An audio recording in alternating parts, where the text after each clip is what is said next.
Oui, alors on va évidemment continuer de parler de ces trafics de drogue qui continuent de pulluler dans nos villes et qui se déploient du sud vers le nord de la France. Et la question qu'on a envie de poser à Jonathan Sicsou et Sébastien Aligné, eh bien, ça concerne les consommateurs. Parce que est-ce qu'il faudrait s'attaquer au portefeuille de ces consommateurs parce qu'ils participent indirectement évidemment à ces trafics, à tout ce qui peut faire gagner de l'argent, on parle de milliards pour ces trafiquants de drogue. Est-ce qu'il faut taper au porte-monnaie? Est-ce qu'il faut être plus sévère avec donc ces trafiquants? Question que je pose là à Jonathan Sicsou. C'est ce que le gouvernement a commencé à faire en rehaussant une amende si un consommateur était pris en flagrant délit de consommer de la drogue. Je crois que l'amende s'élève à 500 € désormais.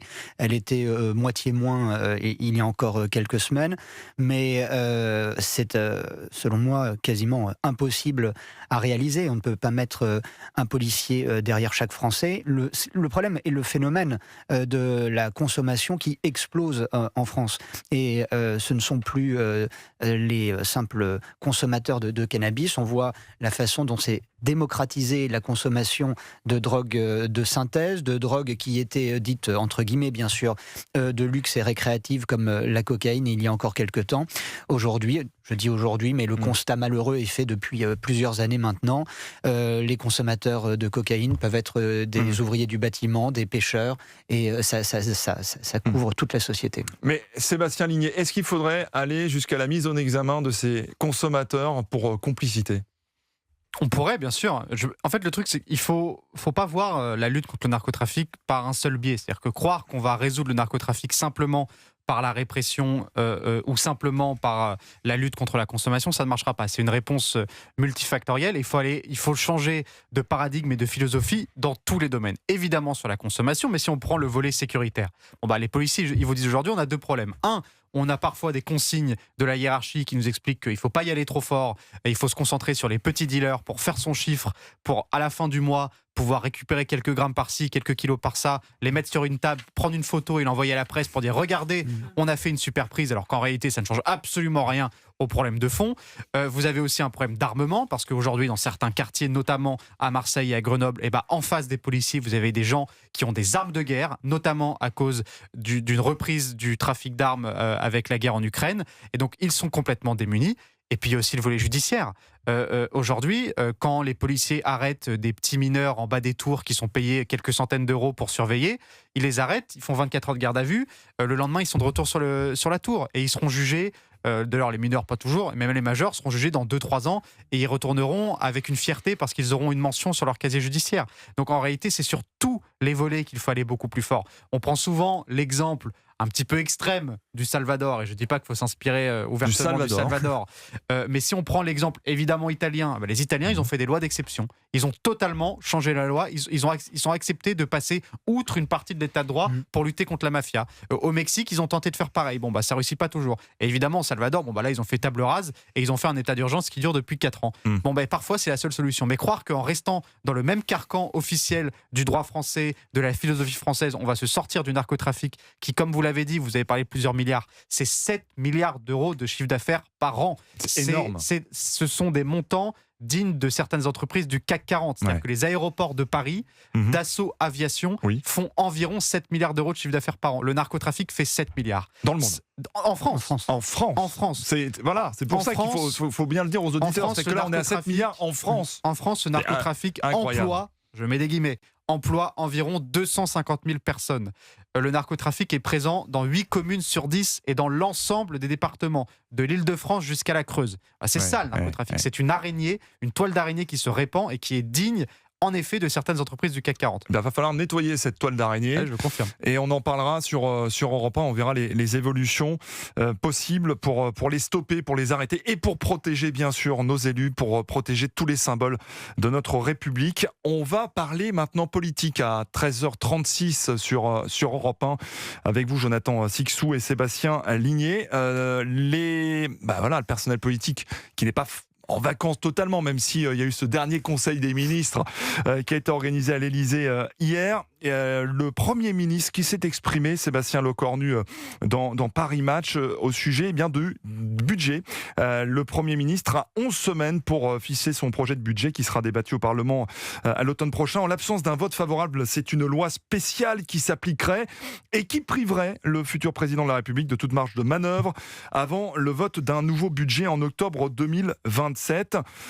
Est-ce que ce projet de budget pourrait être très éloigné des mesures d'économie que l'État l'exige afin que ce budget soit voté? Comment faire pour avoir un budget finalement qui soit équilibré, qui soit dans une perspective de faire baisser cette dette qui est absolument abyssale? Sébastien Ligné, on va peut-être commencer par Jonathan Sicsou. Votre avis sur ces envies de Sébastien Lecornu. Est-ce que c'est des envies que, on les entend, les hommes politiques, voilà. Est-ce qu'il va pouvoir faire un budget qui se tient? Je ne le crois pas, malheureusement. Qu'il ait la volonté de le faire, ça, je veux parfaitement l'entendre, et je pense qu'il est entièrement de bonne foi quand il le dit. Mais l'histoire nous montre que la France, en l'état, est incapable de voter déjà un budget ces derniers temps, et encore moins un budget à l'équilibre. La tendance, comme on dit, est bien trop lourde pour envisager le contraire. Avoir une majorité à l'Assemblée nationale dans cette législature relève également relèverait du prodige. Et en plus, sur ces questions économiques et budgétaires, on voit bien de toute façon, regardez le cirque malheureux depuis des années, personne ne veut faire d'effort. Dès qu'un effort doit être demandé, on demande à ce que ce soit fait par le voisin, et dès lors, tout le monde va défendre sa niche, ses petits avantages, en disant mais ça ne coûte qu'1 milliard à l'État, mais ça ne coûte que 800 millions, etc. Personne ne veut faire le premier pas pour montrer ne serait-ce qu'une bonne volonté. Ce qui se présage, peut-être que je vois tout en noir, c'est une hausse des impôts pour tout le monde, et pas que pour les plus riches. Et puis, Sébastien Lecornu l'a exclu. Oui, mais tout le monde l'exclut depuis des mois, voire des années, et les impôts augmentent. Et tant que l'État refusera de faire le moindre régime que ce soit pour rester dans son état d'obésité absolue, budgétairement parlant, je ne vois pas de possibilité qui se dessine, malheureusement. Vous parlez d'obésité, et pour faire voter le précédent budget, Sébastien Lecornu avait fait une énorme concession en supprimant la réforme des retraites. Que peut-il promettre aujourd'hui pour espérer un vote favorable, Sébastien Ligné? Absolument rien. On va fêter un anniversaire. C'est cash.